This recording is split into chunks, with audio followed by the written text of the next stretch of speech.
भारत के central state यानी मध्य प्रदेश की कैपिटल भोपाल के लोगों के लिए 1984 की गैस ट्रेजेडी इतिहास की एक दुखद घटना से कहीं ज्यादा है। एक इनजस्टिस और दर्द की लंबी दास्तान है जो कभी खत्म नहीं होती। इतने सालों बाद उस अंधेरी रात की घटनाएं अब भी सच है, जो ह्यूमन एरर, कॉर्पोरेट लालच और सरकारी तंत्र की खामियों की वजह से होने वाली भयानक तबाही की लगातार याद दिलाती है। ये एक भयानक इंडस्ट्रियल डिजास्टर था जिसमें एक जहरीली गैस मिथाइल आइसोसाइनाइड ने हजारों लोगों की जान ले ली। एक अनसुलझी पीड़ा, अधूरा न्याय और कभी ना भरने वाले घावों की एक अंतहीन कहानी बनकर रह गई। साल 1984 की 2 से 3 दिसंबर की वो रात जिसने इंसानियत के पूरे इतिहास में अपनी भयानक कहानी दर्ज की। भोपाल में यूनियन कार्बाइड कॉरपोरेशन की मालकियत वाली पेस्टिसाइड फैक्ट्री अब पूरे शहर को मौत मार गई। जब फैक्ट्री से गैस का रिसाव शुरू हुआ जो इतना घातक था कि उसने पूरे शहर को अपनी जद में ले लिया। भोपाल निवासियों का दम धीरे धीरे घुट रहा था और देखते देखते मौतों की संख्या बढ़ने लगी थी। भोपाल में यूसीआईएल फैक्ट्री की शुरुआत 1969 में यूसीसी के एक पेस्टिसाइड 7 का प्रोडक्शन करने के लिए बनाई गई थी। इस प्लांट ने केमिकल प्रोसेस का यूज किया जहां मिथाइल फॉस्जीन के साथ रिएक्ट करके एमआईसी बनता था, यानी मिथाइल आइसोकार्बन। इस प्लांट ने केमिकल प्रोसेस का यूज किया जहां मिथाइलामाइन फॉस्जीन के साथ रिएक्ट करके एमआईसी यानी मिथाइल आइसोसाइनाइड बनता था, जिससे फिर 1-नेप्टॉल के साथ रिएक्ट करके कार्बेरिल बनाया जाता था। इस प्रोसेस का यूज बायर और दूसरे प्रोड्यूसर्स भी करते थे, लेकिन इसका वाइडली यूज नहीं होता था। 1980 के दशक की शुरुआत में प्रोडक्शन जारी रहा, जिससे भोपाल साइट पर अनयूज्ड एमआईसी इकट्ठा होता रहा। 1976 में 2 लोकल ट्रेड यूनियन ने प्लांट के भीतर पॉल्यूशन की शिकायत की। फिर 1981 में कर्मचारी पर गलती से जहरीली फॉस्जीन गैस गिर गई, जिससे उसकी मौत हो गई। जर्नलिस्ट राजकुमार केसवानी ने भोपाल के लोकल न्यूज रिपोर्ट में अपनी फाइंडिंग पब्लिश कर लोगों को जागरूक करने के लिए आग्रह किया था। 1982 में फॉस्जीन के रिसाव से 24 कर्मचारी इसकी चपेट में आ गए थे, जिससे उन्हें कई इंजरीज भी आई। 1982 में एक और एमआईसी रिसाव से 18 वर्कर्स अफेक्टेड होकर चल गए। 1983 और 84 में एमआईसी, क्लोरीन, मोनोमिथाइलामाइन, फॉस्जीन और कार्बन टेट्राक्लोराइड का रिसाव हुआ और कभी कभी तो कॉम्बिनेशंस में भी हुआ। लेकिन दिसंबर 1984 में एक प्लांट के एमआईसी सिक्योरिटी सिस्टम खराब हो गए और टैंक E610 में रिसाव हुआ। पानी टैंक में घुस गया, जिससे हाई टेम्परेचर और जंग लगी स्टील पाइपों से निकलने वाले लोहे की वजह से तेज गर्म रिएक्शन शुरू हो गया। ये रिएक्शन गंभीर स्थिति तक बढ़ गया। टेम्परेचर 25 डिग्री सेल्सियस से ज्यादा हो गया और प्रेशर 280 किलो पास्कल तक पहुंच गया। रिसाव का पता यूसीआईएल के एक वर्कर को चला और उसने पुलिस कंट्रोल रूम को रिपोर्ट किया। ज्यादातर शहरवासी रिसाव से अनजान थे। लोगों को खांसी, आंखों में गंभीर जलन, घुटन का एहसास और सांस लेने में परेशानी जैसे शुरुआती लक्षण दिखाई दिए। लोगों ने घरों से बाहर निकलना शुरू किया।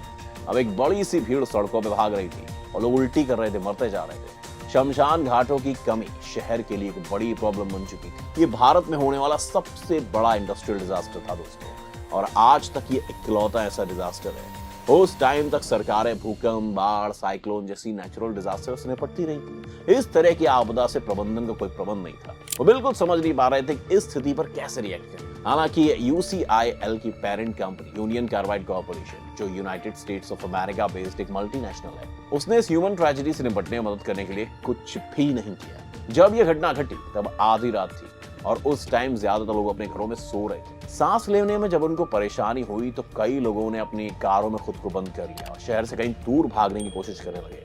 अनफॉर्चुनेटली लोगों को पता नहीं था क्या हो रहा है, तो कई लोग उसी डायरेक्शन में भागे जिस डायरेक्शन से ये गैस रिस रही थी। मिथाइल आइसोसाइनाइड उस फैक्ट्री की तरफ भी भागे और उनकी जान चली। एक और हॉस्पिटल और स्टेशन में मौजूद मेडिकल स्टाफ और पैरामेडिक्स लोगों की जान बचाने के लिए कड़ी मेहनत कर रहे थे। दूसरी बात यह कि उन्हें पता ही नहीं था कि जिस सिम्टम्स के पेशेंट हमारे पास आ रहे हैं उसका इलाज क्या किया जाए। सेकेंडरी, इन्फेक्शन से बचने के लिए एंटीबायोटिक्स तक दिए गए थे।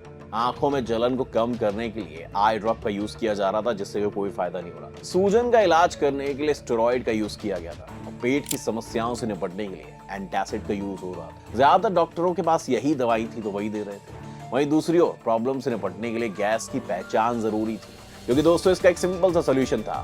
गीले कपड़े को अपने मुंह पे बांधना था। वाटर से रिएक्ट करती है गैस। इस जहरीली गैस की वजह से कई जिंदगियां खोई और हमेशा के लिए बर्बाद हो गई, जिनकी कीमत बहुत ज्यादा थी दोस्तों। इंसान की जिंदगी के साथ साथ जानवर बंधे बंधे मर गए, पक्षी अपने उड़ते उड़ते मर गए।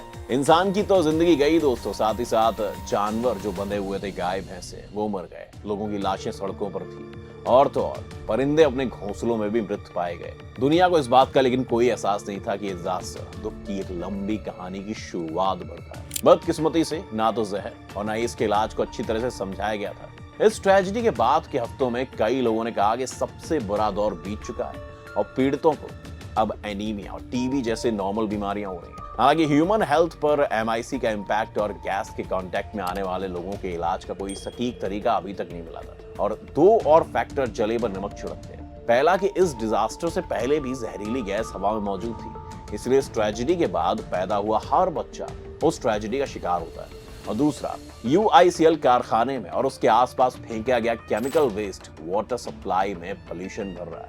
इंडिया में भोपाल गैस ट्रेजेडी की वजह से बड़े पैमाने पर जान और माल की हानि हुई, जिससे लाखों लोग इन्फेक्टेड हो गए। Indian council of medical research यानी ICMR को 1994 तक हेल्थ इफेक्ट डेटा पब्लिश करने से रोक दिया गया था। देख रहे हो, इन्फेक्टेड एरिया में 7 लाख सिटीजन शामिल थे, जिसमें 5,58,125 को इंजरी हुई थी, जिनमें 38,478 को टेम्परेरी पार्शियल इंजरी और लगभग 3,900 को गंभीर और परमानेंटली डिसेबल्ड करने वाली इंजरी शामिल थी। ये गवर्नमेंट डेटा है दोस्तों, इससे कहीं ज्यादा कम तो क्या ही होगा, ज्यादा ही हो सकता है। लॉन्ग टर्म हेल्थ इश्यूज में क्रॉनिक कंजंक्टिवाइटिस, कॉर्निया परेशान, कॉर्निया ओपेसिटीज यानी धुंधला दिखना, शुरुआती मोतियाबिंद, रेस्ट्रिक्टिव डिसीजेस, पर्मिलरी फाइब्रोसिस यानी सांस लेने में परेशानी, टीबी का बढ़ना, क्रोनिक ब्रोंकाइटिस यानी लगातार कफ बनना, न्यूरोलॉजिकल सिस्टम इम्पेयरमेंट यानी याददाश्त खोना, post traumatic stress disorder PTSD यानी गहरा सदमा, और बच्चों में बढ़ी हुई मृत्यु दर, ये सब शामिल। सरकार के माध्यम से इंडियन टैक्स पेयर्स द्वारा सहायता पैकेज। हालांकि कई पीड़ितों का दावा है कि कई मौतों की गिनती नहीं हो पाई थी और कोर्ट्स और सरकारें मुआवजे के मामले को रीओपन करने की उनकी याचिका को खारिज करती रहती है। इंदुमती नाम्बी जैसे साइंटिस्ट का कहना है कि दूषित पदार्थों का ढेर दूसरी जगहों में फैल गया है और ज्यादा सटीक जांच की जरूरत है। आमतौर पर किसी पदार्थ में जितने ज्यादा क्लोरीन एटम होते हैं वो उतना ही ज्यादा जहरीला माना जाता है, तो जितने ज्यादा हानिकारक होंगे उतना ही ज्यादा वो कैंसर, दिमागी समस्याएं और प्रजनन संबंधी जो समस्याएं होती है उनको बढ़ाएंगे। उन्हें पता था कि इस सब का परिणाम यही होगा। ये डिजास्टर अब तक के सबसे भयानक कॉर्पोरेट नरसंहारों में से एक है, क्योंकि यूनियन कार्बाइड ने ट्रैश मैनेजमेंट के रूल्स का बहुत ही बुरी तरीके से उल्लंघन किया था। 1977 से 84 तक उन्होंने प्लांट के अंदर लगभग 20 खुले गड्ढे खोदे जहां वो रेगुलरली कचरा डालते थे।